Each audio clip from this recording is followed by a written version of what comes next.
Admiral Kale stood on the bridge of his massive warship, looking out at the stars. His blue skin glowed softly in the ship's light. The Velkari had ruled the galaxy for so long that most species forgot there was ever a time before them. Kale liked it that way. "Sir, we have the old records you asked for," said his aide, bringing a data crystal to him. Kale took the crystal and put it into the reader. Ancient files appeared on his screen. He scrolled through them until he found what he was looking for. Earth, a small blue planet that his people had destroyed 500,000 years ago. The report was short. Primitive species eliminated. Planet sterilized. Threat removed. Kale smiled. His ancestors had been thorough. The humans had fought hard, but they were no match for Velkari technology. Every human city had been burned. Every human ship had been destroyed. The planet itself had been left as a dead rock floating in space. "Why are you reading about that old pest world?" asked Commander Zell, walking up behind him. "Just curious," Kale said. "The humans were different from other species we conquered. They never gave up, even when they knew they would lose." Zell laughed. "All species fight before they die. Humans were nothing special." But Kale remembered the old stories his grandfather had told him. The humans had surprised the Velkari fleet. Many times, they used tricks and strategies that no one expected. They turned civilian ships into bombs. They hid soldiers in cargo containers. They fought until the very last moment. "The report says we killed them all," Kyle said, "but some of their ships escaped during the final battle. A few thousand refugees. In old ships," Zell said. "They probably died in deep space years ago. Even if they lived, what could they do? They had no weapons, no technology, no home." Kale nodded, but something bothered him. The humans had been resourceful. What if some of them had survived? Far away, on a hidden moon base at the edge of known space, Commander Hyunwoo sat in his command chair.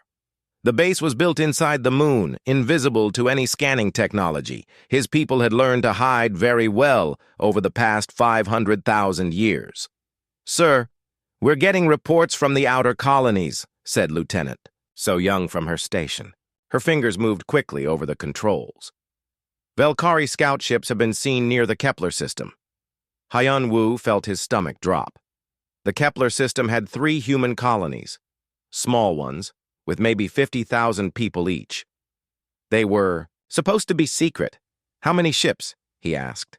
"At least a dozen scout vessels." "And, sir—" So Young paused. "Our spies in Velkari space are reporting something bigger.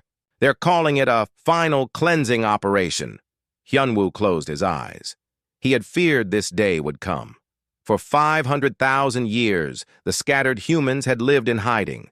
They built secret colonies on distant worlds. They raised their children in underground cities. They never forgot what the Velkari had done to Earth. But they had done more than just hide. They had prepared. "Send the coded message to all human bases," Hyunwoo said. "Alert level red. The sleeping giant awakens." So Young's hands shook slightly as she sent the message. She had trained for this moment her whole life, but now that it was here, she felt scared and excited at the same time. The message went out, across space, traveling to hundreds of hidden human bases. In deep space stations built inside asteroids, human commanders received the signal. On secret colony worlds, human leaders gathered their people. In ships hidden in the dark between stars, human captains powered up their engines. Hyunwoo stood up and walked to the main screen. It showed a map of the galaxy with tiny dots marking human settlements. There were so many more than the Velkari knew about. "So Young, open a channel to the Command Council," he said. The screen changed to show 12 other human commanders from around the galaxy. Some were young, some were old. All of them looked determined. "Friends," Hyunwoo said, "the Velkari are moving against our people again. They think they can finish what they started 500,000 years ago." "Let them come," said Commander Yoon Seo from the Vega base. They have no idea what we've built out here." "The question is," said Admiral Boram from the deep space. "Fleet, are we ready to show ourselves?" Hyunwoo looked at each face on the screen. These people were the descendants of the refugees who had escaped Earth's destruction. Their ancestors had fled in whatever ships they could find. Old cargo vessels, mining ships, even tourist cruisers. A few thousand humans scattered across the galaxy with nothing but their lives and their anger. But humans were good at surviving. More than that, humans were good at learning and adapting. While the Velkari grew comfortable in their power, humans had been working, building, planning. "Our ancestors made a promise," Hyunwoo said. "They swore that one day we would make the Velkari pay for what they did to Earth. That day has come." "The sleeper fleets are ready," reported Admiral Boram. "All ships are functional and waiting for orders." "Our people in Velkari space have been preparing for years," added Commander Jin Ai. "They can disrupt their communications and supply lines when we give the word." "And the new weapons?" asked Hyunwoo. Commander Tai-ho smiled grimly. "Tested and ready. The Velkari have never seen anything like them." Hyunwoo nodded. For 500,000 years, human scientists had studied captured Velkari technology. They had learned how it worked, and more importantly, how to defeat it. Every Velkari weapon had a weakness, every Velkari ship had a flaw, and humans had built their new fleet specifically to exploit those weaknesses. "Then we are agreed," Hyunwoo said. "Send word to all human forces. Operation Payback begins now." As the other commanders signed off, So-young looked up from her station. "Sir, what about the colonies the Velkari are approaching? Should we warn them to evacuate?" Hyunwoo shook his head sadly. "No. If people start fleeing, the Velkari will know something is wrong. Our people there know the risks. They've always known this day might come." It was a hard choice, but Hyunwoo had learned to make hard choices. The Velkari had taught his people that sometimes sacrifice was necessary for victory. "Besides," he added, "who says the colonies are helpless?" So-young looked confused for a moment, then understanding dawned on her face. Even the smallest human. Settlements had defenses that the Velkari couldn't imagine. Deep in space, ancient machines began to wake up. Computers that had been sleeping for thousands of years started running diagnostic checks. Weapons systems that had waited patiently in the dark began charging their power cores. The Velkari thought they were hunting down the last few humans. They had no idea that they were walking into a trap 500,000 years in the making. Captain Minho had been exploring the asteroid field for 3 days when his ship's sensors found something strange. The research vessel Resilience was small and fast, perfect for investigating places where bigger ships couldn't go. "Captain, you need to see this," called Engineer Yunji from her station. Her voice sounded excited and worried at the same time. Minho walked over to look at her screen. The sensors showed massive objects buried deep in the asteroid field. They were too big and too regular to be natural rock formations. "How big are we talking?" Minho asked. "Each object is about 30 kilometers long," Yunji said. "And Captain, there are hundreds of them scattered throughout this field." Minho felt. His heart started beating faster. Objects that big could only mean one thing. "Are they ships?" "I think so. But they're not like any ships in our database. The metal is completely unknown, and they're giving off very faint energy readings. Take us closer to the nearest one," Minho ordered. The Resilience moved carefully through the floating rocks. As they got closer, the object became clearer on their screens. It looked like a giant sleeping beast made of dark metal. Strange patterns covered its surface, and it was shaped unlike any ship Minho had ever seen. "Dr. Taemin, get up here," Minho called to his science officer. "I need you to look at this." Dr. Taemin arrived on the bridge a few minutes later. He was an older man who had spent his whole life studying alien technology. When he saw the object on the screen, his face went pale. "This is impossible," he whispered. "What do you mean?" Minho asked. Captain, I've studied Velkari ships for 20 years. I know every class, every design. This isn't Velkari technology. Taemin paused. But it's not human technology either. At least not any human technology I've ever seen. Yunji ran more scans. Captain, the metal composition is incredible. It's stronger than anything the Velkari use, but it's also lighter. And these energy patterns, it's like the ship is sleeping, but it could wake up at any moment. Can we get aboard? Minho asked. There seems to be a docking port on the side, Yunji said. But Captain, are we sure we want to do this? If this ship belongs to some unknown alien race, we might be walking into a trap. Minho thought about it. His mission was to explore and gather information for the human fleet. This discovery could be important. We're going aboard, but everyone wears full battle gear. An hour later, Minho and his team were floating through space toward the mysterious ship. The docking port opened for them automatically, which was both helpful and scary. The ship knew they were coming. Inside, the corridors were dark but clean. Emergency lights came on as they walked, showing the way. The walls were covered with symbols that none of them recognized. The air is breathable, reported Yunji, checking her scanner. Temperature is perfect for humans. It's like this ship was designed for us. They found their way to what looked like a control room. As soon as they entered, lights came on and screens activated all around them.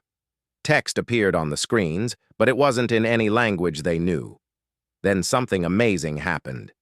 The text changed. The alien symbols shifted and became Korean letters. Welcome, descendants of Earth, the text said. You have found the first of our gifts. Dr. Taemin nearly dropped his scanner. This is impossible. How does it know our language? More text appeared. We have been waiting for you. We knew that one day the children of Earth would need these ships. Who are you? Minho asked out loud, feeling silly talking to a computer. We are your future, the text replied. We are what humanity becomes when it has time to grow and learn and prepare. Yunji grabbed Minho's arm. Captain, are you understanding this? This ship is claiming to be built by humans, but humans from the future. The computer seemed to read their confusion. More text appeared, along with images on the screens. They showed the destruction of Earth 500,000 years ago. They showed the refugee ships escaping into space. And then they showed something incredible. The images showed the refugees growing in number over thousands of years. They showed human colonies spreading across the galaxy. They showed human technology advancing far beyond anything the Velkari had ever imagined. And they showed humans building these massive ships in secret, hidden in asteroid fields and dark nebulae throughout the galaxy. We are not from your future, the text continued. We are from your past. The humans who escaped Earth's destruction did not just survive, we thrived. For 500,000 years, we have been preparing for this moment. Dr. Taemin sat down heavily in one of the chairs. They're saying that humans built all these ships. That means our people have been out there all this time, building a secret fleet. But why didn't they contact us? Yunji asked. More text appeared. Because the time was not right. The Velkari had to believe they had won completely. They had to become comfortable in their power. Only when they grew careless could we strike. New images appeared on the screens. They showed current human colonies, including the ones Minho knew about. But there were so many more. Hundreds of human settlements scattered across the galaxy, all hidden, all connected, all working together. You represent the visible humans, the computer explained. The ones the Velkari know about. We are the invisible humans, the ones they forgot about. Together, we are much more than they can imagine. A new voice suddenly spoke from the ship's speakers. It sounded human, but with a strange quality to it. Greetings, Captain Minho. I am Jin Woo, the caretaker of this vessel. Are you human? Minho asked. I was once. Now I am something more. My consciousness has been preserved and enhanced to watch over these ships until the time came to wake them. And that time is now? Yes. Our sensors throughout the galaxy have detected Velkari forces moving against human colonies. The final war is about to begin. The ship's engines suddenly hummed to life around them. Lights came on in corridors they hadn't explored yet.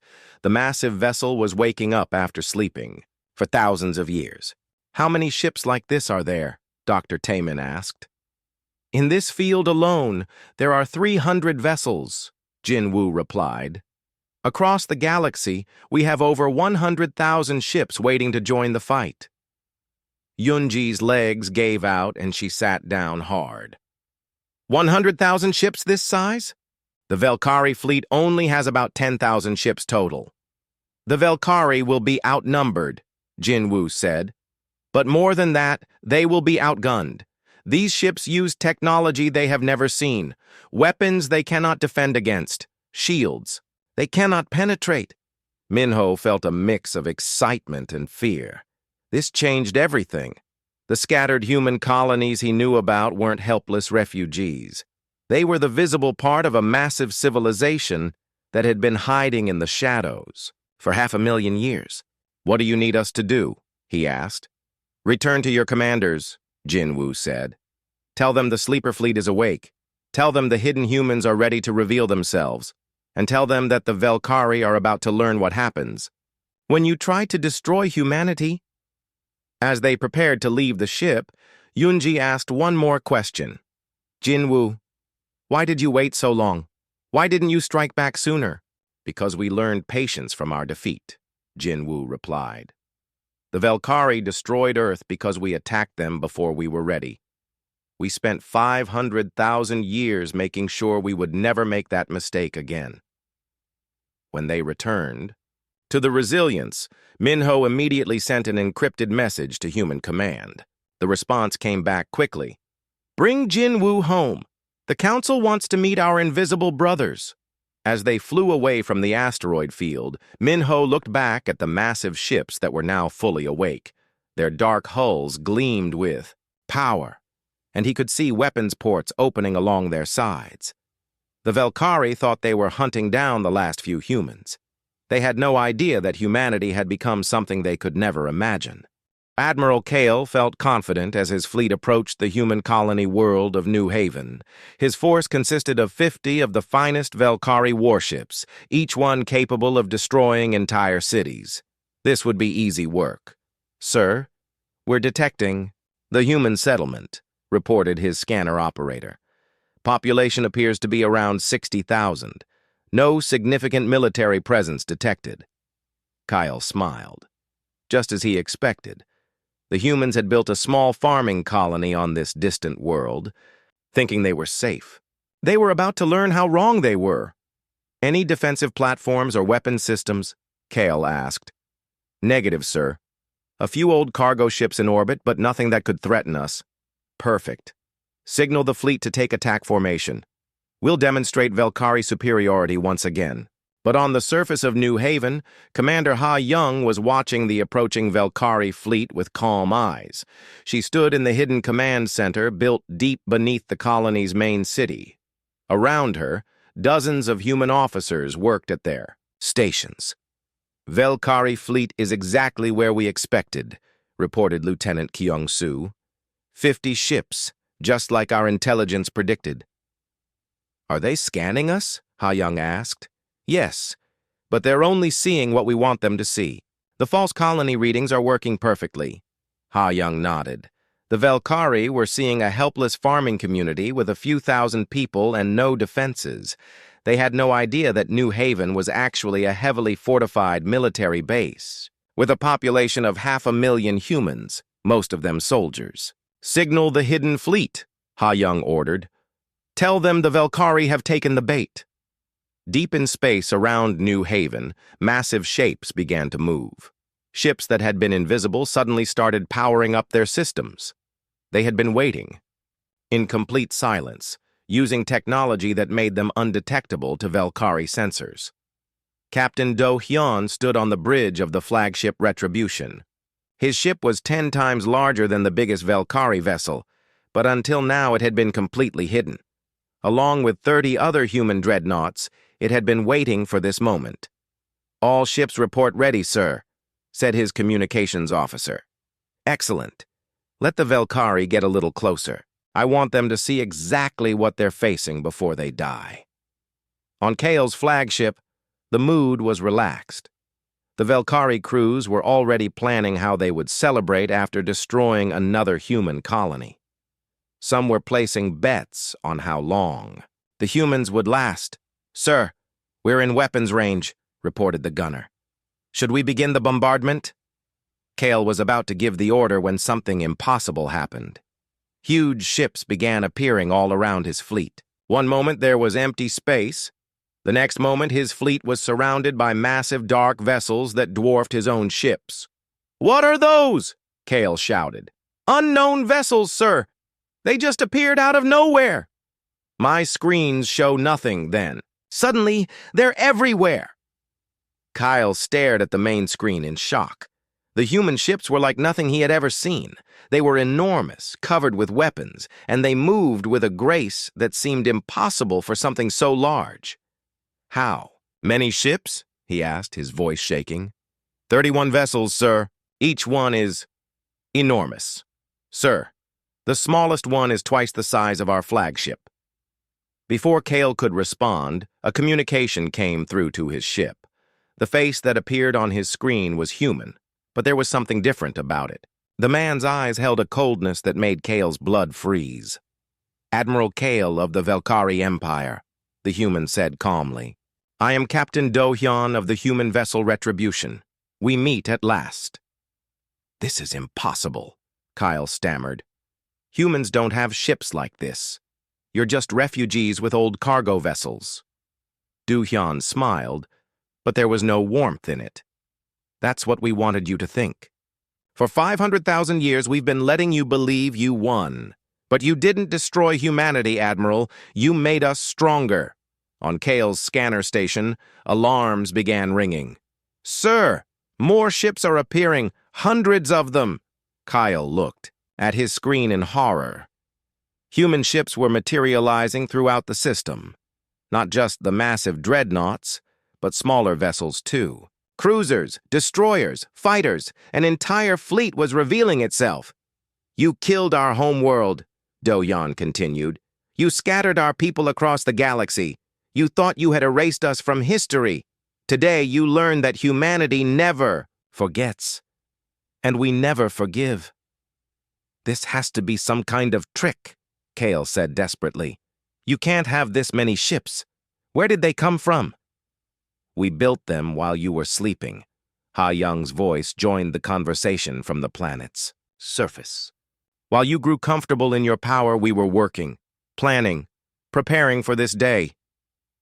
Kale realized he was trapped. His 50 ships were surrounded by hundreds of human vessels, each one more advanced than anything in his fleet. "You can't fight all of us," he said, trying to sound brave. "The Valkyrie Empire has thousands of ships. Even if you destroy my fleet, more will come." "We're counting on it," Do-hyun replied. "But first, let us show you what human technology can do."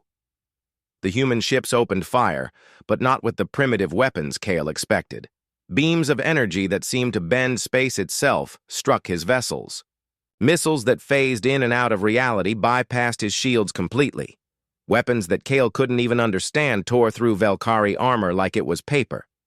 "Shields at 20%, his engineer shouted. "Sir, their weapons are going. Right through our defenses. Return fire," Kale ordered. The Valkyrie fleet unleashed everything they had. Plasma cannons, particle beams, quantum torpedoes. Their most powerful weapons struck the human ships, and Kale watched hopefully for the explosions. Nothing happened. The human shields absorbed every shot without even flickering. "Impossible," whispered Kale's gunner. "Our weapons aren't even scratching them." Do-hyun's voice came through the speakers again. "Your weapons were designed to fight enemies from your level of technology. We've had 500,000 years to advance beyond that level." One by one, Kale's ships were being disabled. The humans weren't destroying them outright, but systematically taking out their weapons and engines. They were being captured, not killed. "Why aren't you destroying us?" Kale asked. "Because we want witnesses," Ha Young explained. "We want some of you to escape and tell your empire what you found here. We want them to know that humanity has returned." Within an hour, most of Kale's fleet was dead in space. Only 5 ships remained functional, including his flagship. "Admiral Kale," Do-hyun said, "you will take your remaining ships and return to Velkari space. You will tell your leaders exactly what happened here. Tell them that the humans they thought they destroyed have become something beyond their worst nightmares." "And if we refuse?" Kale asked. "Then you join your disabled ships as prisoners. The choice is yours." Kale looked around at his destroyed fleet. 45 of his finest warships were now powerless hulks, being towed away by human vessels. His crews were being taken as prisoners, but they would be treated well. The humans seemed to have learned mercy along with warfare. "We will carry your message," Kale said quietly. "Good. And Admiral, tell your empire that this was just a small taste of what's coming. We haven't shown them our real fleet yet." As Kale's surviving ships limped away from New Haven, he tried to process what had happened. The humans hadn't just survived their destruction. They had thrived. They had built a civilization and a military force that made the Velkari Empire look primitive. Behind him, the human fleet was already disappearing again, returning to whatever hidden bases they had come from. But Kyle knew they were still out. There. Watching. Waiting. Planning their next move. On the Retribution, Do-hyun watched the Velkari ships escape. "Think they'll spread the word?" asked his first officer. "Oh yes," Do-hyun replied. "Fear travels fast. By the time those ships reach Velkari space, every commander in their fleet will know that humanity is back." On New Haven's surface, Ha Young was already receiving reports from other human colonies. The Velkari had sent fleets to attack 12 different human settlements. At each location, they had found the same thing: hidden fleets of advanced human warships waiting for them. The galaxy was about to learn that humanity had returned, and this time, they were the ones with the bigger guns. The news spread across the galaxy like wildfire. Admiral Kale's report of his defeat at New Haven reached every Velkari command center within days. The impossible had happened. Humans had destroyed an entire Velkari fleet. Emperor Xanthos of the Velkari Empire sat in his massive throne room, reading the reports with growing anger. 12 separate fleets had attacked human colonies. Only half had returned, and those that did brought stories of impossible human technology and massive hidden fleets. "This cannot be true," Xanthos growled to his war council. "Humans are primitive, refugees. They have old ships and simple weapons." General Vex, his military commander, shook his head. "My lord, we have video recordings from the surviving ships. The human vessels are unlike anything we've seen. Their technology appears to be centuries ahead of ours." "Then where have they been hiding for 500,000 years?" Xanthos demanded. "Everywhere, apparently. Our intelligence reports are coming in from across the Empire. Human agents have been living among us for centuries. They've been watching us, learning our weaknesses, preparing for this moment." On a secret station hidden in an asteroid field, Admiral Seung Min was coordinating the human response to the Velkari counterattack. Intelligence reports showed that the Velkari were mobilizing their entire military. Over 10,000 warships were being gathered from across their empire. "They're planning to crush us with overwhelming numbers," reported Commander Jiwoo from the Intelligence Center. "Every available Velkari ship is being called to active duty," Seung-min smiled grimly. "Let them come. The more ships they bring, the more we can destroy at once. Sir, we're also getting reports from our deep cover agents. Operation Ghost Protocol is ready to begin." "Excellent. Signal Yunbi on Velkari Prime. Tell her it's time to activate all sleeper cells." On the Velkari capital world, Ayunbi had been living as a Velkari citizen for 30 years. Her genetic modifications made her look exactly like one of them. She had a job, friends, even a Velkari husband who had no idea what she really was. But today, all that ended. She received the coded message from Human Command and activated her hidden equipment. Within minutes, she was in contact with hundreds of other human agents throughout Velkari space. "All teams, this is Shadow Leader," she spoke into her hidden communicator.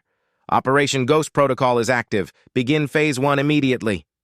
Across the Velkari Empire, human agents who had lived secret lives for decades suddenly revealed their true purpose. They had spent years getting jobs in critical facilities: power plants, communication centers, military bases, supply depots. Now they struck all at once. On the industrial world of Korath, Agent Nam Jun had worked as an engineer in the main power plant for 15 years. His Velkari co-workers trusted him completely, so when he uploaded a virus into the plant's computer system, no one suspected anything until it was too late. The entire planet's power grid went down. At the Velkari Military Academy on Zentros, Agent Young Hee had been teaching combat tactics to Velkari officers for 20 years. When she activated her hidden explosives, the Academy's main database was destroyed, along with all the training records and tactical manuals. Communication relays throughout Velkari space suddenly went silent. Supply convoys found their navigation systems failing. Military bases discovered their security systems had been compromised. In a single coordinated strike, the human sleeper network crippled the Velkari Empire's infrastructure. But the most devastating blow came from an unexpected source. Commander Ji-hoon led the human stealth corps, using ships that were completely invisible to Velkari sensors. These vessels had been infiltrating Velkari space for months, positioning themselves near critical targets. "All stealth units, this is Ghost Leader," Ji-hoon broadcast on the encrypted channel. "Begin precision strikes. Remember, we want to disable, not destroy. We need the Velkari fleet to come to us." The stealth ships struck simultaneously across dozens of star systems. Velkari command centers found their computers mysteriously failing. Communications arrays went offline for no apparent reason. Supply depots reported equipment failures that made no sense. To the Velkari, it seemed like their entire empire was falling apart at once. What they didn't realize was that every failure was carefully planned. The humans were cutting the Velkari fleet off from support, making them desperate enough to attack with everything they had. On Velkari Prime, Emperor Xanthos was furious. "How is this possible? How can humans be everywhere at once?" "Sir, General," Vex reported, "we're getting reports of equipment failures across the Empire. Our technicians can't find any cause. It's like our technology is failing by itself. And our fleets? Gathering as ordered, but they're having trouble with communications and supply lines. Sir, I'm beginning to think we're not fighting a few 1,000 human refugees. This level of coordination suggests a much larger organization." Xanthos slammed his fist on his throne. "I don't care how many humans there are. Gather every ship we have and crush them." But gathering the Velkari fleet was proving difficult.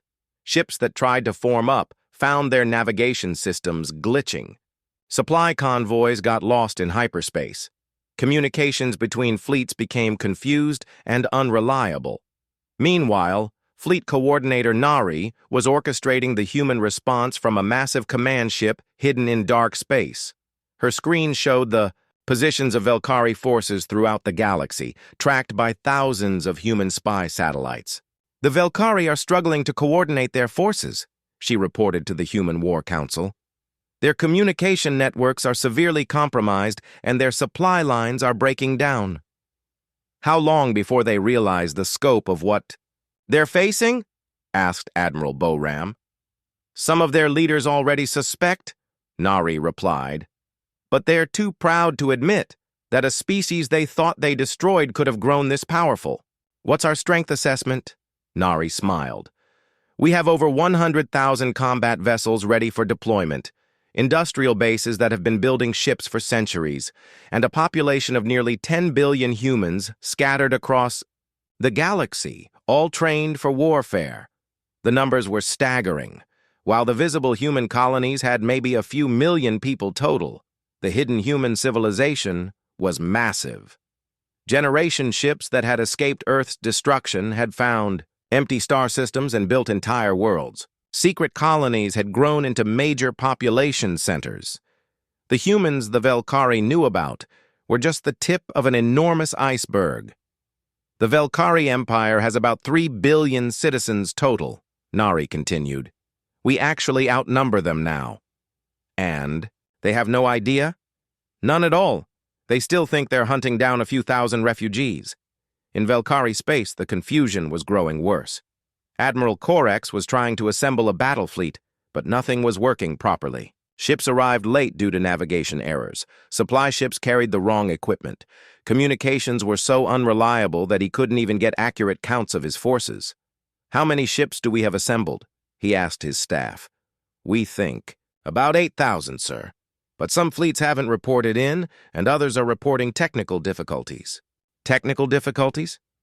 Engine failures, computer glitches, weapon system malfunctions. Nothing that should stop a ship from fighting, but enough problems to delay the fleet. What Corex didn't know was that human stealth ships were following his fleet, using advanced technology to cause subtle system failures. Not enough to disable the ships, but enough to slow them down and create confusion. The humans wanted the Velkari fleet to reach them eventually. But they wanted their enemies frustrated, confused, and off balance when they arrived.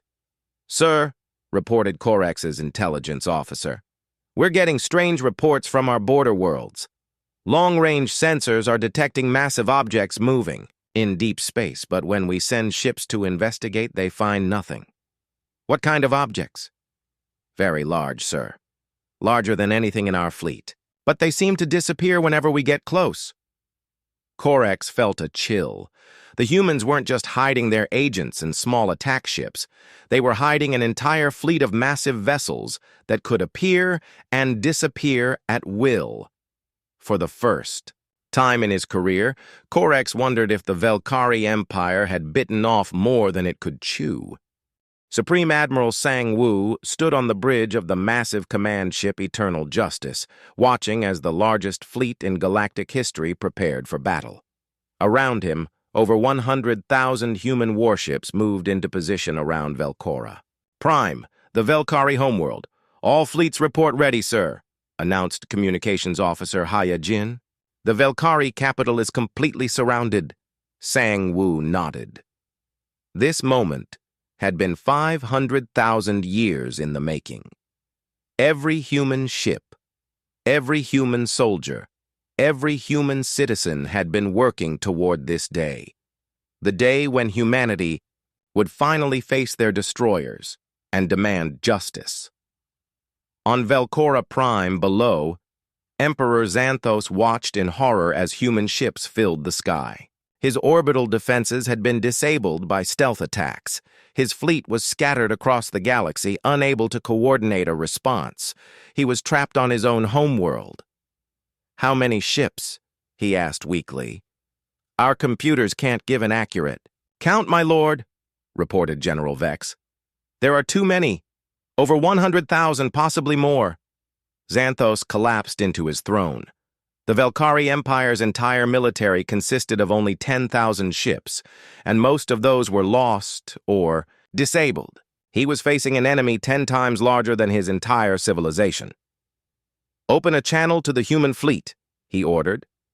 On the Eternal Justice, Hyejin appeared on screens throughout the human fleet and on every communication device on Velkora Prime. She was humanity's chief diplomat, but she was also a warrior who had lost her entire family to Velkari raids. "People of the galaxy," she began. "Today, you witness the end of the Velkari Empire's reign of terror. For millions of years, the Velkari have conquered and enslaved countless species. They have destroyed entire civilizations. They have committed genocide against any race that dared to resist them. Images appeared on the screens showing the destruction of Earth 500,000 years ago. Velkhari warships burning human cities. Velkhari soldiers killing human families. The final moments of humanity's homeworld. The Velkhari thought they had destroyed humanity, Hyojin continued. They were wrong. We survived. We grew. We learned. And we never forgot what they did to us. More images showed the hidden human civilization. Massive space stations, industrial worlds churning out warships, billions of humans living in secret colonies throughout the galaxy. But this is not just about human revenge, Hyojin said.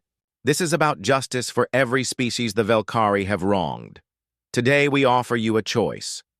The transmission switched to show representatives from dozens of alien species, all standing with human commanders. These were the enslaved races of the Velkhari Empire, and they were declaring their independence. Join us in creating a new galactic order, Hyojin announced, one based on cooperation instead of domination. Help us build a galaxy where every species can live free. Across Velkhari space, the response was immediate. Conquered worlds that had suffered under Velkhari rule for centuries suddenly rebelled. Alien species that had been forced to serve in the Velkhari military turned their weapons against their oppressors. On the industrial world of Korath, the local population rose up against their Velkhari overseers. On the mining colonies of the I-Zeta system, enslaved workers seized control of the facilities. Throughout the empire, the Velkhari found themselves facing enemies on all sides. "My lord," General Vex reported to Emperor Xanthos, "we're receiving reports of uprisings across the empire. Our subject worlds are declaring independence." "Send fleets to suppress them," Xanthos ordered desperately. "Sir, we don't have any fleets left. Most of our ships are disabled or destroyed. The few that remain are being hunted by human stealth vessels." Captain Wu Jin commanded the most advanced ship in the human fleet, the Nemesis. His vessel used technology that seemed like magic, even to other humans. When the Velkhari Emperor's personal guard tried to make a last stand, Wu Jin's ship appeared directly over the capital city. "Emperor Xanthos!" Wu Jin's voice boomed across the planet. "This is Captain Wu Jin of the human vessel Nemesis. You will surrender unconditionally, or your capital city will be reduced to rubble." "I am the Emperor of the Velkhari," Xanthos shouted back. "I do not surrender to inferior species." "You are a war criminal," Wu Jin replied calmly, "and your empire is finished." To prove his point, the Nemesis fired a single shot into the empty desert outside the capital city. The weapon created a crater 20 kilometers wide and turned the sand into glass. The demonstration of power was clear. The humans could destroy the entire planet if they chose to. "However," Wu Jin continued, "humanity has learned mercy along with warfare. Surrender now, and your people will be spared." On his throne, Xanthos finally understood the scope of his defeat. The humans hadn't just built a larger fleet. They had built a better civilization. They had turned the galaxy against him. They had defeated him so completely that resistance was meaningless. I surrender," he whispered. The formal surrender ceremony took place 3 days later. Emperor Xanthos knelt before Supreme Admiral Sang Wu as representatives from hundreds of alien species watched. But this wasn't just about humiliating the Velkhari. It was about establishing a new order. "The Velkhari Empire is dissolved," Sang Wu announced. "But the Velkhari people will not be destroyed. They will spend the next 1,000 years helping to rebuild what they tore down. They will work to heal the wounds they created." Young Su, a human historian, recorded the terms of the surrender. The Velkhari would give up their advanced technology and work under human supervision to repair the damage of their empire. Their worlds would be governed by councils, including representatives from all the species they had oppressed. "This is not revenge," Sang Wu explained to the galaxy. "This is justice. The Velkhari will learn what it means to serve instead of rule. They will discover the value of cooperation instead of conquest." But Sang-woo's most important words came at the end of the ceremony. "We won this war because we remembered what it was like to suffer," he said. "We must never forget that lesson. Power must serve justice, not the other way around. We will not become what we fought to destroy."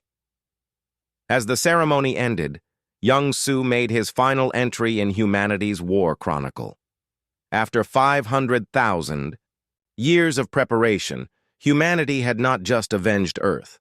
They had liberated the entire galaxy. The age of Velkari dominance was over. The age of galactic cooperation had begun. But even in victory, humanity remained vigilant. They had learned that freedom must be protected, that justice must be defended, and that the strong must serve the weak, not rule them. In the years that followed, the galaxy began to heal. Former Velkari slave worlds became independent nations. New technologies were shared freely among all species. Trade replaced conquest as the way civilizations interacted. And on a new world that humans named Earth 2, children learned the story of their ancestors. They learned about the original Earth that was destroyed. They learned about the long exile in space. They learned about the patient preparation for justice. Most importantly, they learned that true strength comes not from the power to destroy, but from the wisdom to build. They learned that the greatest victory is not conquest, but peace.